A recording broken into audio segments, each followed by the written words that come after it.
They told her to follow orders, nothing more, nothing less. Mississippi, summer of 1944. The air pressed down like a heavy hand, thick with heat that clung to skin and slowed every breath. Dust lifted in slow spirals under the boots of American soldiers moving across the compound, their shadows stretching long in the late afternoon sun. Beyond the wire, fields rolled flat and endless, green against a sky too wide to comprehend. Inside the camp, everything was measured. Time. Water. Movement. Even silence.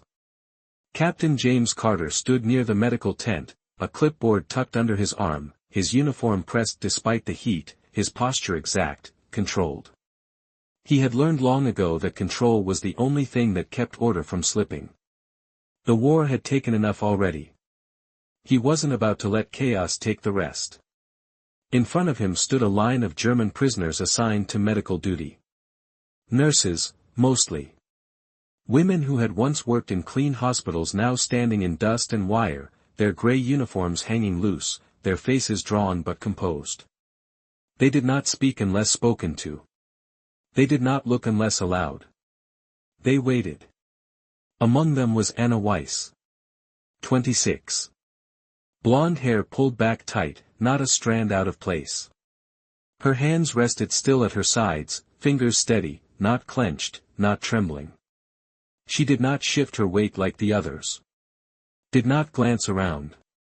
She simply stood, as if the heat did not touch her, as if the war had not reached whatever quiet place she carried inside.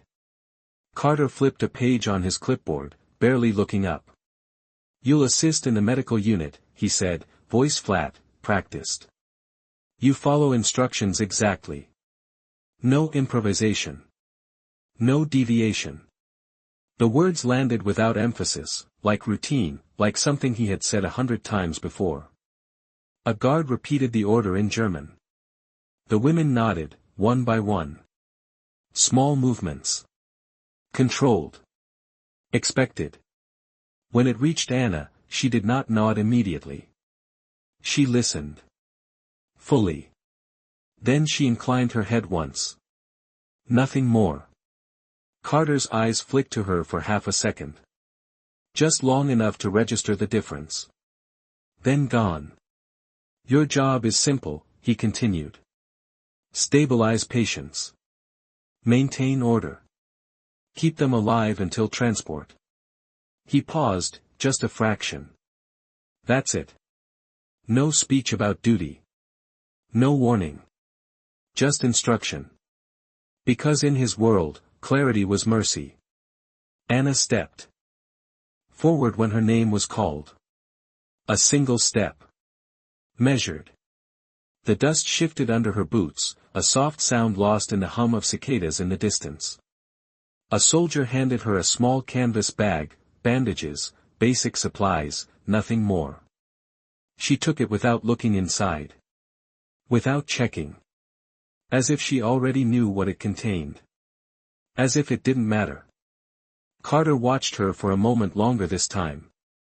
Not curiosity. Not suspicion.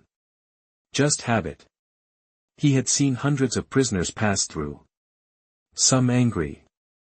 Some broken. Some eager to please. He categorized them quickly. Efficiently. It was the only way to keep things moving. Anna did not fit any category he recognized. That, more than anything, made him dismiss her. "Get to work," he said, already turning away. The line broke. The women moved. Orders received. Orders followed. That was how it worked. That was how it had to work. Behind him, Anna adjusted the strap of the canvas bag on her shoulder. A small movement. Barely noticeable. She took a breath. Slow. Even. Then she walked toward the medical tent, her steps quiet against the packed earth. No hesitation. No urgency. Just precision. As if she wasn't entering a place defined by orders. As if she was stepping into something she understood far better than anyone expected. The medical tent smelled faintly of antiseptic and sun-warmed canvas, a thin attempt at order against the weight of heat that pressed through every seam. Inside, time moved differently. Slower. Measured not in hours, but in breaths, in small movements, in the quiet rhythm of hands doing what they were trained to do. Anna stepped across the threshold without pausing, her eyes adjusting to the dim light filtering through the fabric above. Rows of cots stretched in two lines, each one occupied, each one still.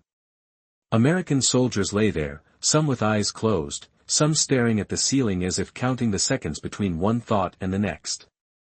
A medic glanced up as she entered, sweat darkening the collar of his uniform. He did not greet her. He simply gestured toward a table stacked with supplies. "Start there," he said, his voice tired but steady. Anna nodded once. She set her canvas bag down and opened it with deliberate care, arranging its contents on the table as if placing each item exactly where it belonged before she had even seen the space. Gauze. Clean cloth. A small bottle of water. Nothing more. Nothing extra. She did not rush. She did not hesitate. She simply began.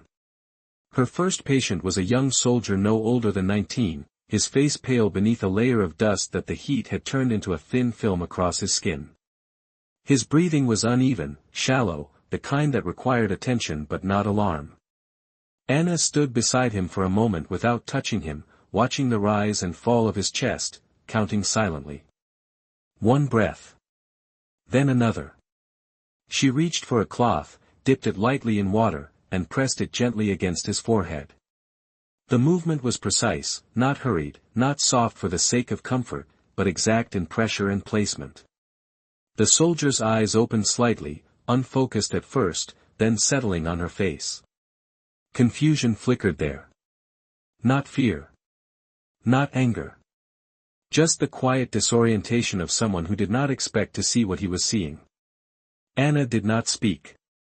She adjusted the cloth, then checked his pulse with two fingers placed lightly at his wrist. Steady enough. She moved on. Cot by cot, she repeated the same pattern. Observe. Measure. Act. No wasted motion. No unnecessary words. Around her, the other medics worked faster, louder, calling out instructions, moving with urgency that filled the space with tension. Anna did not match their pace. She followed her own. It was slower, but nothing in her movements suggested delay. Only intention. A corporal near the entrance watched her for a moment, his brow tightening slightly. "You need to keep up," he said, not unkindly, but firm. "We do not have all day." Anna glanced at him briefly, her expression unchanged. Then she returned to her work. Not defiance. Not compliance. Something else. She finished with one patient before moving to the next, never breaking the sequence she had set for herself. Outside, the sound of boots passed by, the low murmur of voices carried through the canvas walls. Inside, the air held steady, thick with heat and quiet concentration.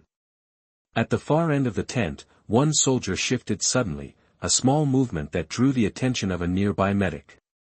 "He needs water," the medic said quickly, reaching for a canteen already half empty. Anna looked up. Just for a second. Her eyes moved from the soldier to the canteen. Then to the table where the remaining water sat, rationed, counted, assigned. She stepped forward, her hand already reaching for something else.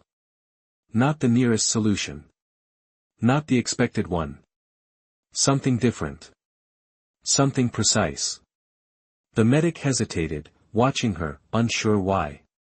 Because she was not following the rhythm of the room. She was setting her own. And for the first time, someone noticed. Anna did not reach for the canteen. Her hand moved past it, past the easy answer, and instead she picked up a clean cloth and folded it twice with careful precision. The medic beside her frowned slightly, watching as she dipped the cloth into a smaller basin, one that held less water but was cooler, shaded from the direct heat. "He needs water," the medic repeated, more firmly this time, his voice carrying the urgency of routine. Anna did not argue. She did not even look at him. She placed the damp cloth along the soldier's neck, just beneath the jawline, then another across his wrists, where the pulse was closest to the surface. The soldier's breathing shifted almost immediately, not dramatically, not enough to draw attention from across the room, but enough for those standing near to notice. Slower. Deeper. The medic hesitated, his hand still holding the canteen in midair. "That is not what we do," he said, quieter now, as if unsure whether he was correcting her or questioning himself. Anna finally spoke, her voice low, steady, carrying no resistance. "If he drinks too fast, he will not keep it," she said. Her English was careful, each word placed deliberately, like everything else she did. The medic blinked, then glanced down at the soldier again. The change was subtle, but it was there. Enough to make him lower the canteen slightly. Across the tent, Captain James Carter stepped inside, the shift in light marking his presence before anyone turned to look. He paused near the entrance, scanning the room with practiced efficiency, noting movement, pace, order. His gaze settled briefly on the cluster near the far cot. A small disruption in rhythm. Nothing serious. Not yet. He walked closer, his boots quiet against the packed earth, his expression unchanged. "Report," he said, addressing the medic without raising his voice. The medic straightened slightly. "Heat strain, sir. We are stabilizing." Carter nodded once, then his eyes moved to Anna. She stood beside the cot, one hand resting lightly near the soldier's wrist, not touching, just close enough to feel the rhythm of his pulse through the air between them. "You," Carter said, his tone neutral but direct. "What are you doing?" It was not a question of curiosity. It was a question of control. Anna looked at him, not quickly, not slowly. Exactly when the moment required it. "Helping him stay stable," she replied. No explanation. No defense. Carter's eyes dropped briefly to the cloths, to the untouched canteen in the medic's hand, then back to her face. "You were instructed to follow procedure," he said. Around them, the tent seemed to hold its breath, the quiet tightening just slightly, enough for those nearby to feel it without understanding why. Anna did not move. "Yes," she said. A single word. Nothing more. Carter waited. A fraction longer than necessary. Expecting adjustment. Correction. Compliance in the form he recognized. It did not come. Instead, the soldier on the cot exhaled slowly, a longer breath than before, his shoulders loosening by a degree so small it would have been missed if anyone had not been watching closely. Carter saw it. That was the problem. He saw it. His gaze shifted again, this time not just observing, but measuring. Not the action. The outcome. The room remained quiet, but something had changed. Not in sound. In balance. And for the first time since she stepped into the tent, Anna Weiss was no longer just following the order. She was beginning to define it. Captain Carter did not speak immediately. The silence stretched just long enough to become visible, like heat rising from the ground outside, something you could not touch but could feel pressing against your skin. His eyes remained on Anna, not with anger, not even with clear disapproval, but with the quiet resistance of a man whose system had just encountered something it could not immediately categorize. Around them, the medics resumed their movements, slower now, more aware, as if the air itself had shifted direction. The canteen was still in the medic's hand, untouched, forgotten for a moment longer than routine allowed. Carter finally took a step closer, stopping just beside the cot. He looked down at the soldier, watching the steady rhythm of his breathing, the way his chest rose and fell with less strain than before. No urgency. No panic. Just a gradual return to balance. Carter had seen enough of these cases to recognize the difference. It was not dramatic. It was not something that would earn a report or a commendation. But it was correct. That was what unsettled him. He turned his head slightly toward Anna again. "You adjusted the method," he said, his tone controlled, almost neutral, but carrying a sharper edge beneath it. It was not approval. It was identification. Anna did not step back. She did not lower her gaze. She simply answered. "I followed the purpose," she said. The words were quiet, but they did not disappear. They stayed in the space between them, held there by the stillness of her voice. Carter's jaw tightened, just slightly. Not enough for most to notice. Enough for him to feel it. Purpose. The word did not belong in his instructions. His orders were built on clarity, on repetition, on predictability. Method was how control was maintained. Purpose was something else. Something less stable.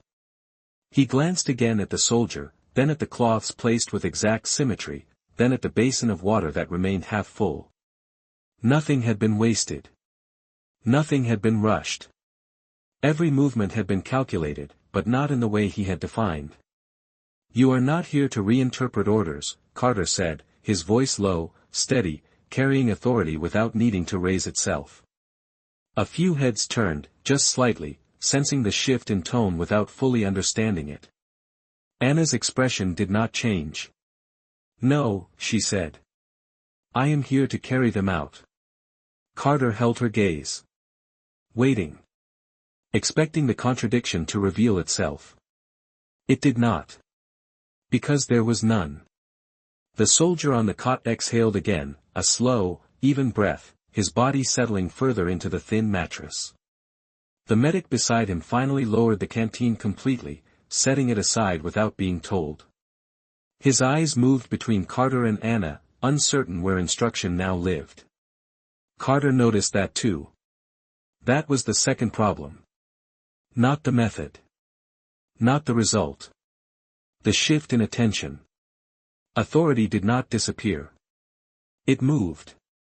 And right now, for a brief moment, it had leaned towards someone who had not raised her voice, had not argued, had not resisted. Carter straightened, the motion small but deliberate, reclaiming the space with posture alone. "Continue," he said to the room, not to Anna, his voice returning to its earlier rhythm. The medics resumed fully this time, faster, louder, filling the tent again with the familiar cadence of controlled urgency. Carter took one step back, then another, his eyes still on Anna for a fraction longer than necessary. She had already turned back to her work. No acknowledgement. No sign that anything unusual had occurred. She adjusted the cloth at the soldier's neck, checked his pulse once more, then moved to the next cot with the same measured precision. No hesitation. No change. As if the moment had never belonged to her at all. But Carter knew it had. And that was what stayed with him as he walked away, the realization settling quietly beneath the surface of his control. She had not challenged the order. She had not broken it. She had simply understood it in a way he had not expected. And in doing so, she had shifted something he could not yet name. The rhythm of the tent returned, but it was no longer the same rhythm. It sounded familiar on the surface, voices calling out, boots shifting against packed earth, the soft clink of metal instruments placed back onto trays, but beneath it there was a hesitation now, a fraction of a second where certainty used to live. Anna moved through it without acknowledging the change, her pace steady, her hands continuing their quiet sequence. Observe. Measure. Act. At the next cot, an older soldier lay with his eyes half open, staring somewhere beyond the canvas ceiling. His breathing was shallow, not urgent, but uneven in a way that suggested fatigue settling deeper than the heat alone could explain. Anna stood beside him, watching for a moment, counting again in silence. She reached for a strip of cloth, adjusted its fold, then placed it along his forearm where the skin was thinnest. Not the standard placement. Not the expected one. The medic across from her noticed. He did not interrupt. That was new. Instead, he adjusted his own movements, slower, mirroring her timing without realizing it. A few cots down, another medic paused before handing over water, glancing briefly toward Anna before continuing. It was subtle, almost invisible, but it spread the way quiet things do, without announcement, without permission. At the far end of the tent, Captain Carter stopped just outside the entrance, his shadow cutting across the threshold. He had intended to leave. To return to the structured clarity of reports and schedules, where everything could be accounted for and nothing moved without reason. But he did not leave. He stood there, just beyond the line where the canvas filtered the sunlight, watching. Inside, Anna shifted slightly to one side, allowing space for a medic to pass without breaking her rhythm. She did not look up. She did not acknowledge him. She simply continued, her focus fixed on the work in front of her. The soldier beneath her hand exhaled slowly, the tension in his shoulders easing in increments too small to measure but impossible to ignore once seen. Carter's eyes followed the movement, then lifted again to her face. There was no strain there. No urgency. No attempt to prove anything. Just attention. Complete and uninterrupted. He had given the same order dozens of times. Keep them alive. It was meant to simplify. To reduce complexity into something manageable. But standing there now, watching the way she moved through the space, he began to see the gap between instruction and execution. The distance between what was said and what was understood. A corporal stepped up beside him, lowering his voice slightly. "Sir, should we correct her method?" he asked, careful, uncertain. Carter did not answer immediately. His gaze remained on Anna as she moved to the next cot, repeating the same precise sequence, never rushing, never pausing longer than necessary. The results were not dramatic. There were no sudden recoveries, no visible transformations. Just stabilization. Quiet, consistent, undeniable. The kind that did not draw attention but held everything together.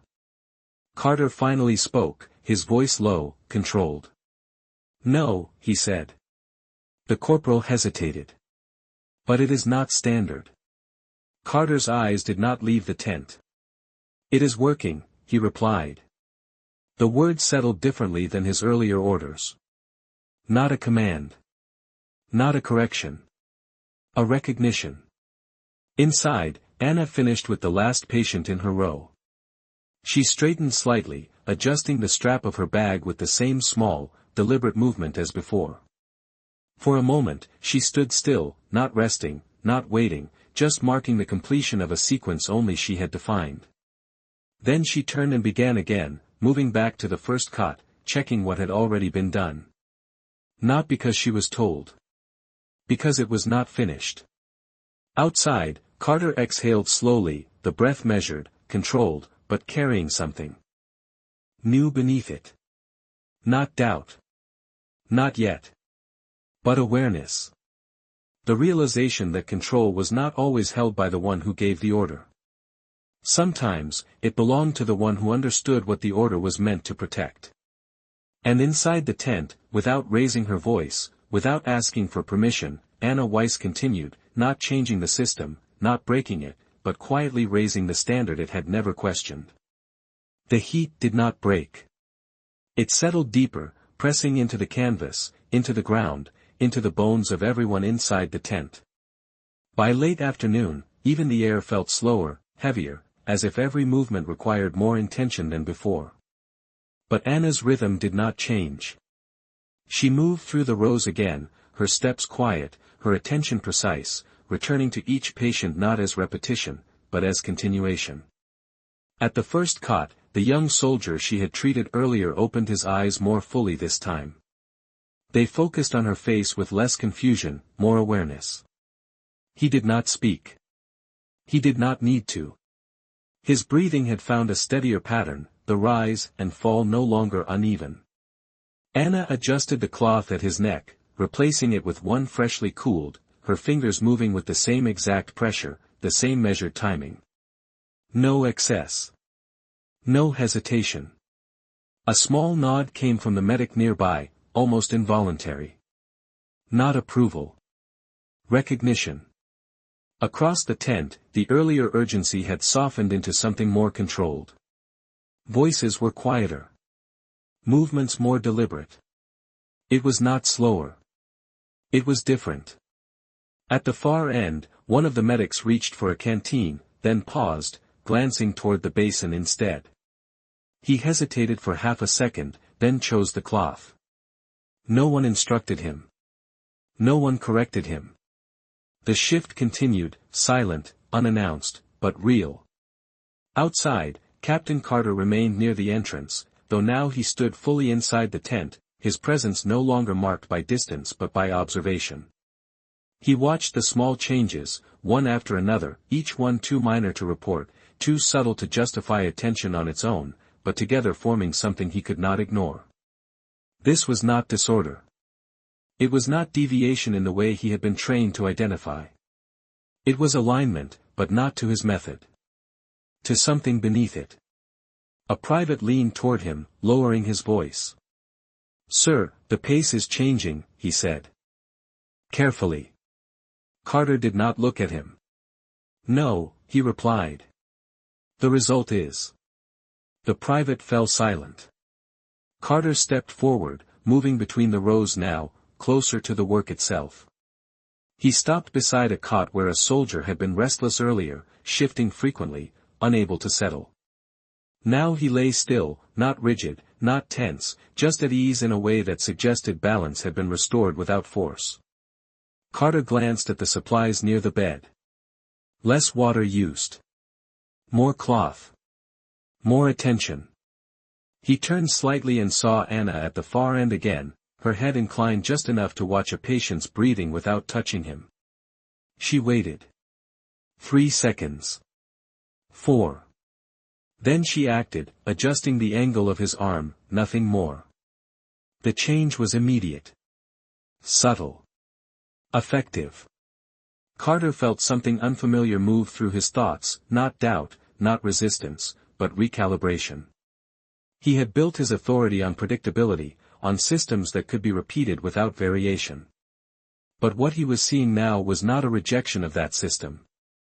It was a refinement of it. One that required something he had not accounted for.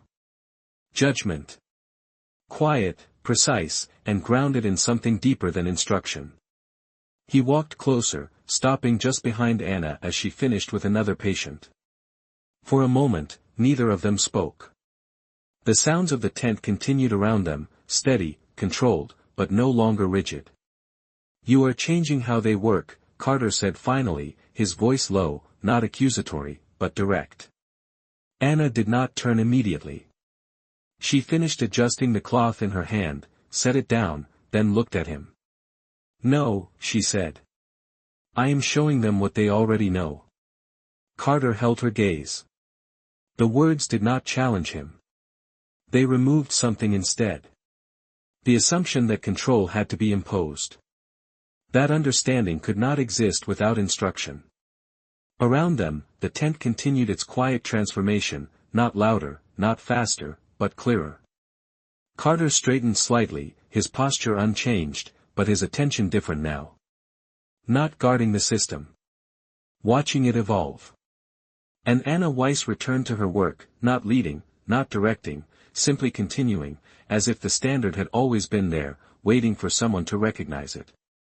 Evening approached without ceremony, the light outside the canvas shifting from harsh white to a muted gold that softened the edges of everything it touched. Inside the tent, the change was felt before it was seen.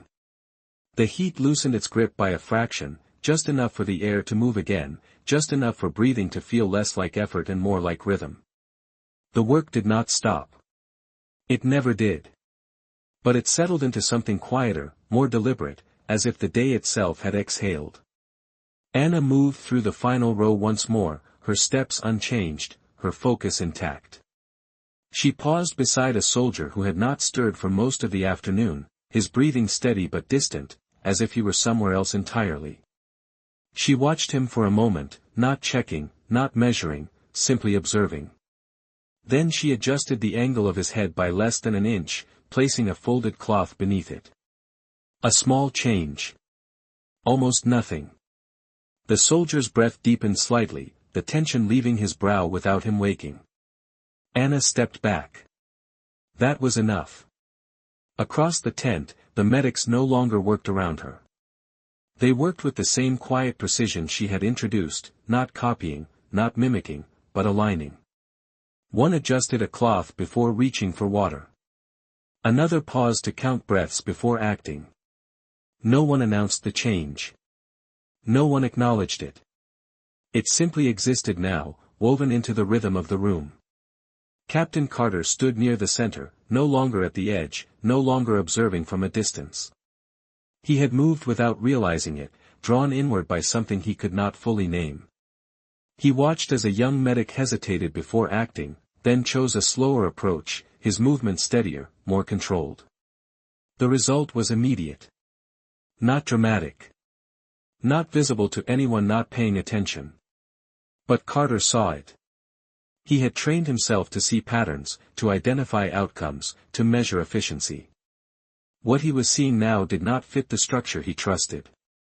It was not faster. It was not louder. It was better. A sergeant approached him quietly, his voice low to avoid disturbing the fragile balance of the room.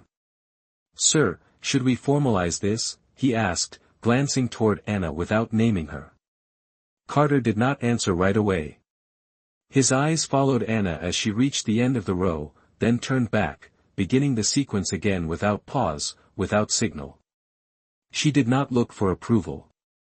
She did not wait for instruction. She simply continued, as if the work itself dictated the next step. Carter considered the question. Formalize it. Write it down. Turn it into procedure. Something that could be repeated without her. That was how systems survived. That was how control was maintained. But as he stood there, watching the quiet precision of her movements, he understood something that unsettled him more than any deviation had earlier. This could not be written the way orders were written. It was not a sequence. It was judgment. It required attention. It required presence. It required something that could not be reduced to instruction. "No," Carter said finally, his voice calm, certain in a way that felt different from before. The sergeant frowned slightly. "No, sir." Carter shook his head once, his gaze still on the tent, on the work, on her. "Let it be learned," he said. The words settled into the space between them, quiet but definitive. The sergeant nodded slowly, though it was clear he did not fully understand. Carter did not explain. He could not in the language of orders. Inside the tent, Anna finished her second pass. She stood still for a moment, her hands resting at her sides, her breathing even, her expression unchanged. Around her, the room held steady, balanced in a way that had not existed that morning. Then she turned toward the table, rinsed a cloth, folded it with the same precise motion, and returned to the first cot. Not because she was told. Because the work was not finished. Carter watched her, not as a prisoner, not as a deviation, but as something else entirely. Not authority. Not defiance. Something quieter. Something stronger. And for the first time that day, he did not feel the need to correct it. Night did not arrive all at once. It settled slowly, like a curtain drawn without sound, dimming the edges of the tent until the world outside became only a suggestion beyond the canvas walls. Lanterns were lit one by one, their soft glow replacing the harsh clarity of daylight with something warmer, more intimate. Shadows lengthened across the rows of cots, moving gently with each shift of the flame. Inside, the rhythm held. Not rushed. Not forced. Steady. Anna adjusted her pace to the light without thinking, her movements becoming even more precise, as if the dimness required a deeper kind of attention. She moved closer to each patient now, her presence quieter, her focus sharper. At one cot, a soldier stirred, his hand lifting slightly as if reaching for something he could not name. Anna did not speak. She placed her hand just above his, not touching, simply there, a steady point in the space he was searching. His fingers relaxed. The movement faded. She continued. Across the tent, voices had lowered, conversations reduced to brief exchanges, necessary and exact. The earlier tension had dissolved completely, replaced by something that did not need to be enforced. It held on its own. A medic near the center paused before acting, his eyes scanning the patient in front of him, counting breaths the way Anna had done hours earlier. He adjusted his approach, slower, more deliberate. No one corrected him. No one needed to. At the far side, a soldier who had been restless now lay still, his breathing even, his face calm in the low light. The changes were everywhere now, not obvious, not dramatic, but consistent. Carter stood near one of the lanterns, the light catching the edge of his uniform, outlining him against the darker space behind. He had not left. Hours had passed, but he remained, watching the tent as it functioned without the structure he had relied on. Or rather, with a different kind of structure. One that did not come from commands spoken out loud. His eyes moved across the room, taking in each small adjustment, each measured pause, each decision made without instruction. He had spent years believing that control required visibility, that authority needed to be seen and heard to exist. But here, in the quiet glow of lantern light, something else had taken hold. Something that did not announce itself. Something that did not ask for recognition.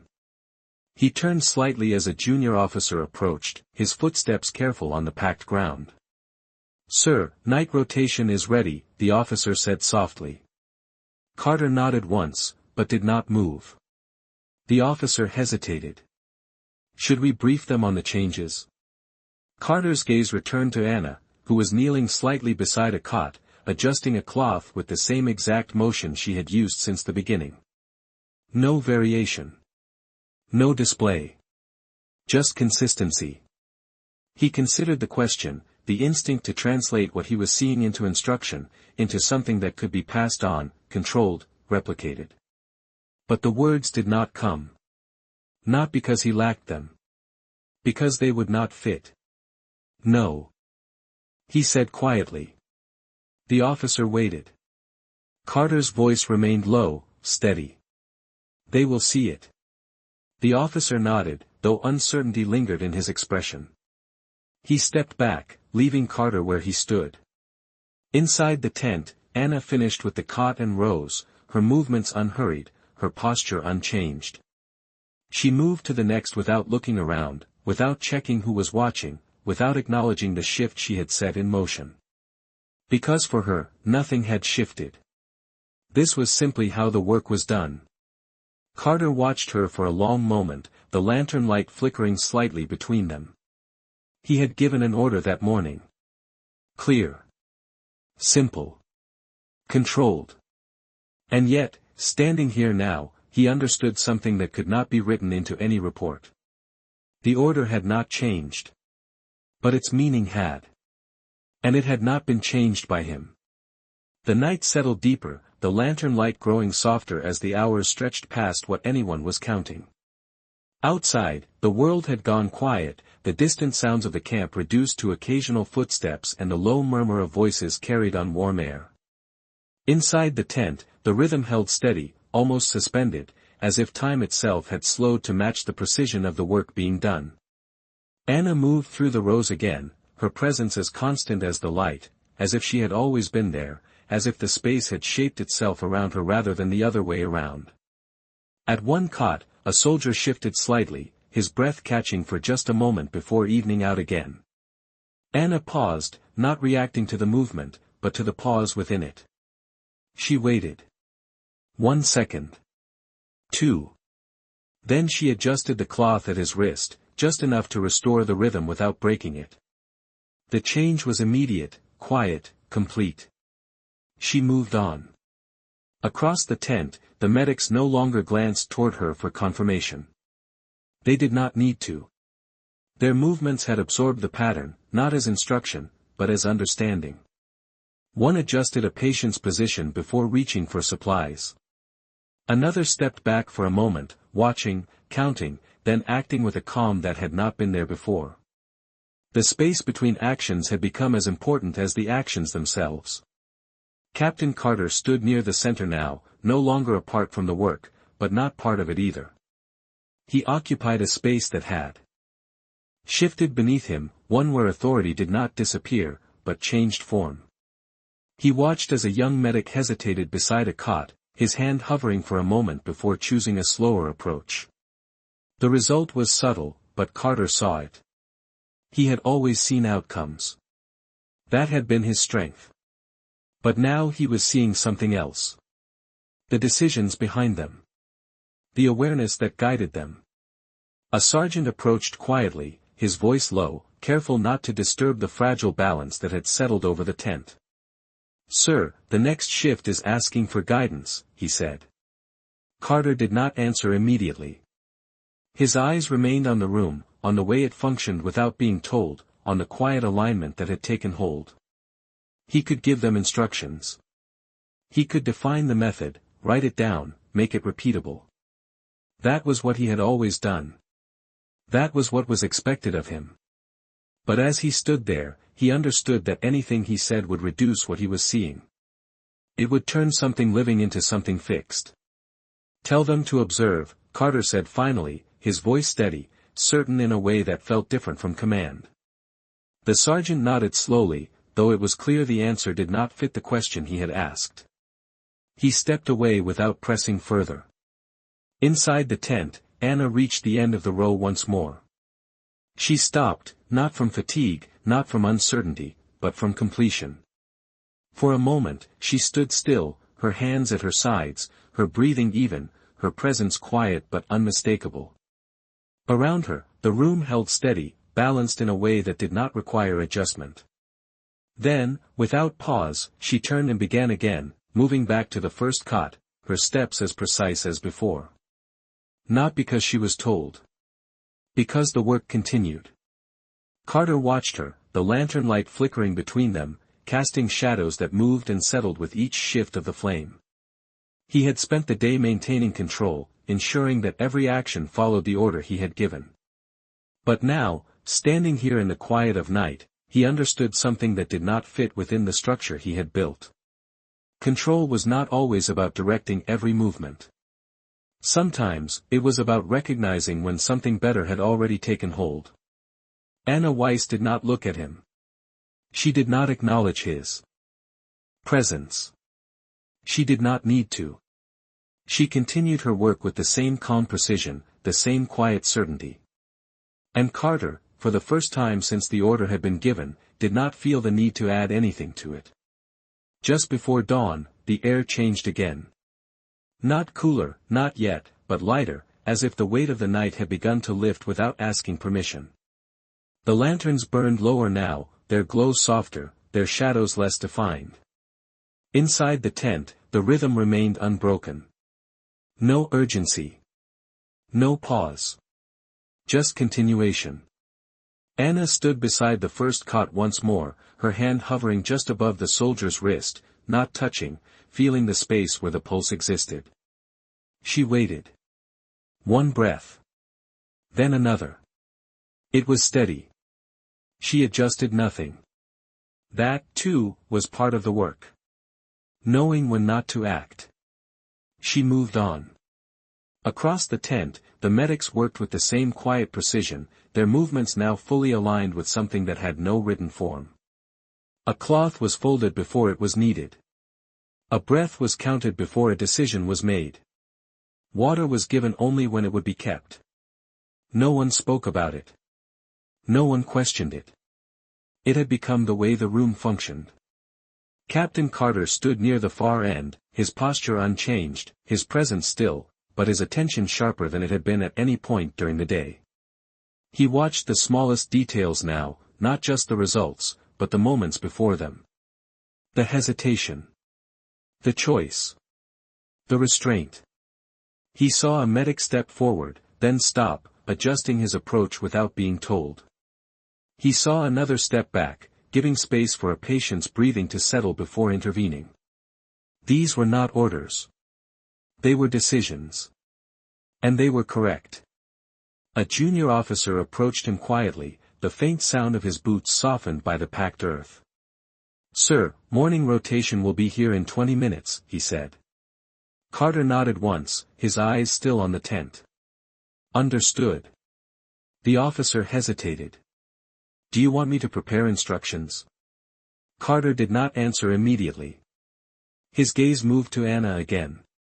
She was at the center now, though she had never placed herself there, adjusting a cloth with the same measured motion, her expression unchanged, her focus complete. She had not looked up once to see who was watching. She had not asked for direction. She had not corrected anyone. And yet, everything had changed around her. Carter exhaled slowly, the breath controlled, deliberate. He understood the question. Instructions would restore familiarity. They would make the shift official, contained, repeatable. But they would also limit it. Fix it into something smaller than what it was. "No," he said quietly. The officer nodded, though uncertainty lingered. He stepped back, leaving Carter alone with the thought that had been forming since the night began. Inside the tent, Anna reached the final cot again. She stopped for a moment, not resting, not waiting, simply marking the end of a cycle. Around her, the room held steady, balanced in a way that required nothing from anyone. She turned, preparing to begin again. Carter stepped forward. Not with urgency. Not with command. Just one step, enough to close the distance that had existed all day. "Nurse," he said. The word carried no edge now, no weight of authority, just acknowledgement. Anna turned her head slightly, meeting his gaze for the first time since the night had deepened. Her expression did not change. Carter held that moment, then spoke, his voice low, precise.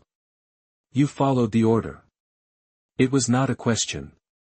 Anna inclined her head once. "Yes." Carter paused, just long enough for the silence to settle between them. Then he added, quieter still, "Better than I gave it." The words did not echo. They did not need to. Anna did not respond. She did not need to. She turned back to her work, continuing the sequence without interruption. Carter remained where he stood, watching as the room moved around her, not because she led it, but because she understood it. And for the first time, he did not think about the order he had given. He thought about the standard it had become. The first light of morning entered the tent quietly, not as a sudden brightness, but as a gradual lifting of shadow, turning the canvas from deep gray to pale gold. The lanterns flickered once, then faded, their purpose complete. Outside, the world was beginning again. Inside, it had never stopped.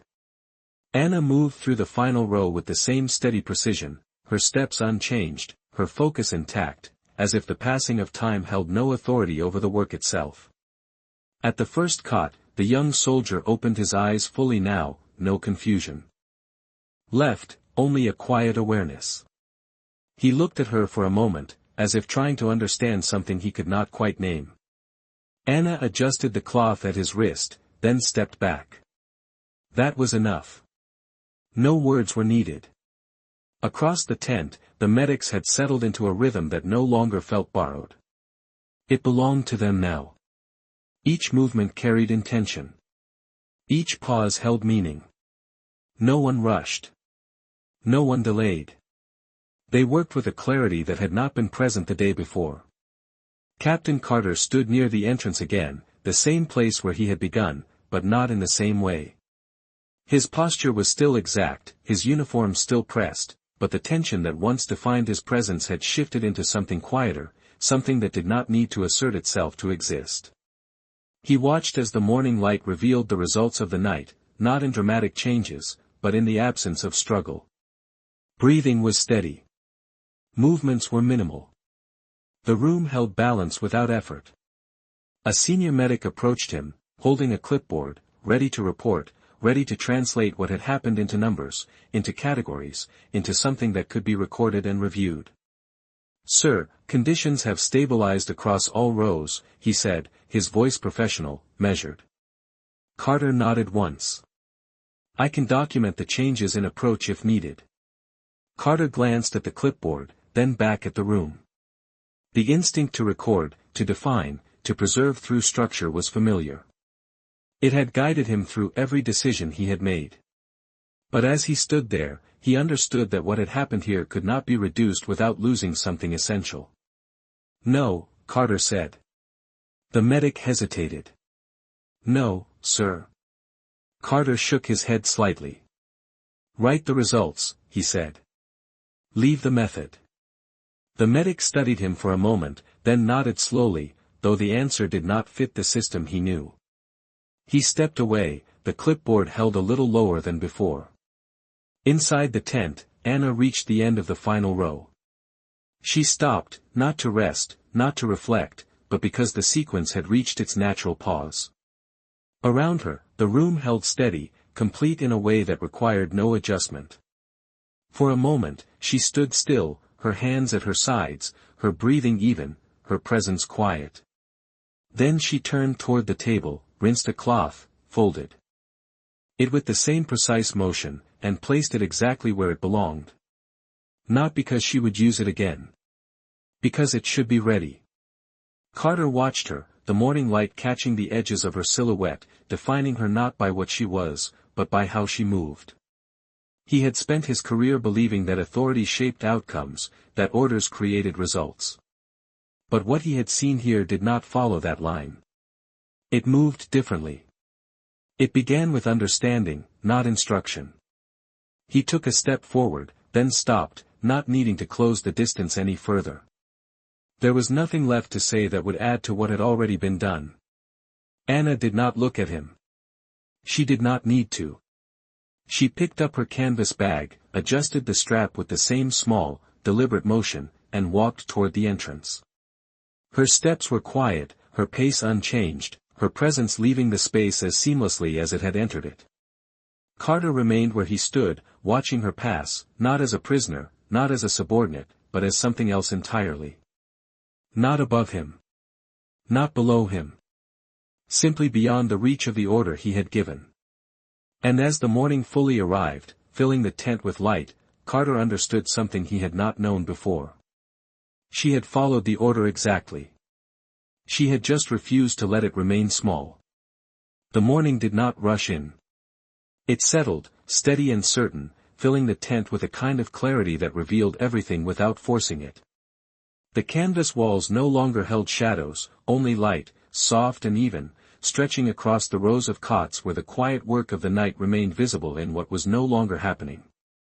No restless movement. No strained breathing. No urgency waiting to surface.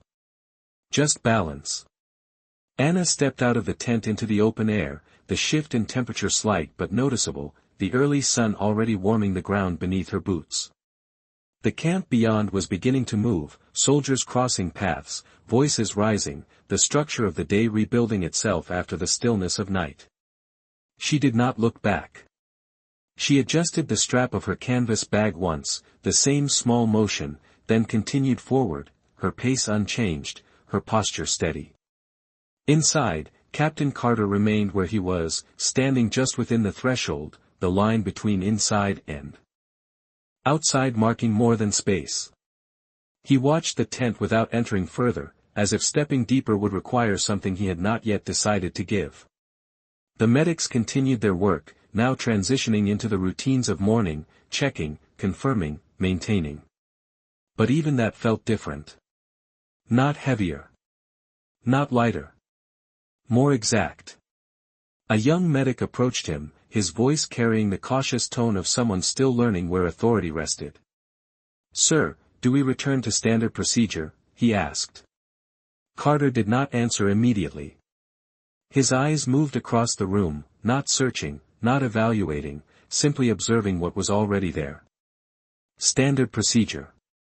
The words had always meant stability. Predictability. Control. But standing here now, he saw something that did not fit within that frame. The standard had shifted, not by order, not by instruction, but by demonstration.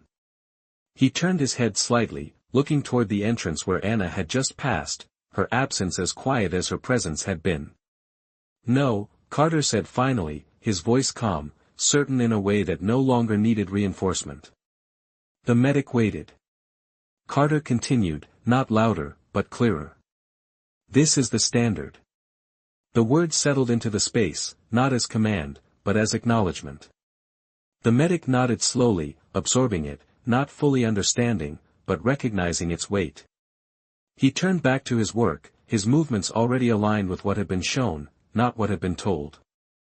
Carter remained still for a moment longer, then stepped fully into the tent, not as an observer now, but as part of the space he had once only directed.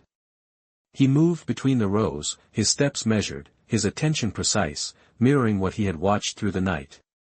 At one cot, he paused, observing the steady rhythm of breath, the calm stillness that required no correction. He did not intervene. He did not adjust. He simply acknowledged. The work did not need him to change it. It needed him to understand it. Across the room, the quiet precision continued, uninterrupted, unspoken, sustained not by instruction, but by awareness. Carter straightened slightly, his posture unchanged, but his presence different. Not imposed. Integrated.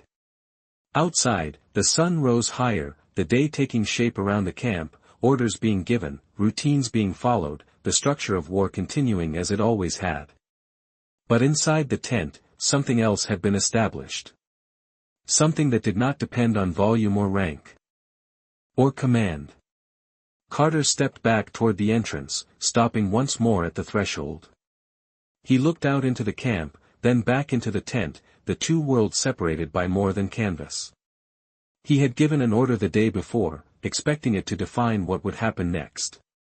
Instead, it had been expanded beyond what he had imagined. Not by resistance. Not by defiance. But by someone who had understood it more deeply than he had written it. He did not call her back. He did not send for her. There was nothing to correct. Nothing to clarify. The order remained. It simply carried more now. And as Carter stood there, the light of morning steady and clear, he realized something that would not appear in any report, something that would not be written down or passed along as instruction. Authority had not been taken from him. It had been refined. And the standard he now upheld had not come from his words. It had come from hers, spoken only once, and followed ever since. The day continued, but something had already settled into place that would not be undone by time or routine. The camp moved as it always did, orders carried across open ground, boots striking rhythm into the dust, voices rising and falling with the structure of command. But inside the medical tent, the rhythm remained unchanged, untouched by the noise beyond its canvas walls. It did not resist the world outside. It simply did not need it.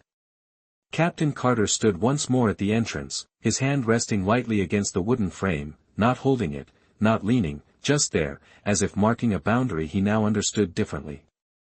Inside, the medics moved with quiet certainty, their actions no longer shaped by instruction alone, but by something that had taken root beneath it. They did not speak about it. They did not name it. They did not need to. It was visible in every measured pause, every deliberate adjustment, every moment where action waited for understanding instead of replacing it. Carter watched as a young medic approached a patient, his movement controlled, his attention focused. He did not rush. He did not hesitate. He observed first, then acted with a precision that felt earned, not assigned. The result was steady. Predictable in a way that no longer required enforcement. Carter exhaled slowly, the breath unforced. His posture remaining exact, but his presence no longer defined by tension. He had spent years believing that leadership meant being seen, being heard, being followed. That authority required reinforcement, repetition, clarity delivered from above. But what stood before him now did not follow that pattern. It did not weaken his authority. It changed it. Across the tent, a cloth was folded and placed back on the table with care, ready for use, though no one had asked for it. A soldier shifted slightly, his breathing steady, his body no longer resisting the heat or the moment. A medic adjusted his position by less than an inch, then stepped back, knowing the change was enough. No one looked for approval. No one waited for correction. The work continued because it was understood. Carter's eyes moved toward the open space beyond the tent, where the rest of the camp carried on, structured, ordered, predictable. Then back again, to the quiet precision within. The difference was not in discipline. It was in depth. He took one step inside, then another, moving without announcement, his boots quieter now against the ground. He stopped near the center, not to take control, but to stand within what had been created. No one paused. No one acknowledged him. They did not need to. His presence did not disrupt the rhythm. It aligned with it. And for the first time, that felt right. He looked once more toward the entrance, where the light of morning continued to stretch across the ground, then back to the work that had reshaped his understanding without ever confronting it. Anna Weiss was no longer there. Her absence left no gap, no disruption, only the quiet continuation of what she had shown.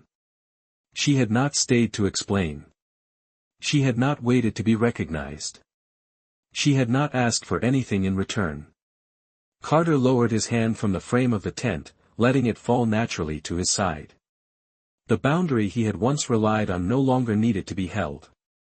It had been redefined. He spoke then, not loudly, not to command, but to state something that had already become true. "Continue," he said. The word moved through the space without altering it, because it matched what was already happening. The medics did not change their pace. They did not look up. They continued. Carter stood there for a moment longer, the quiet settling around him, not as something he controlled, but as something he now understood. And in that stillness, without raising his voice, without rewriting a single order, he recognized the only conclusion that mattered. She had not disobeyed him. She had not challenged him. She had simply shown him what the order was meant to be. And he had followed it ever since.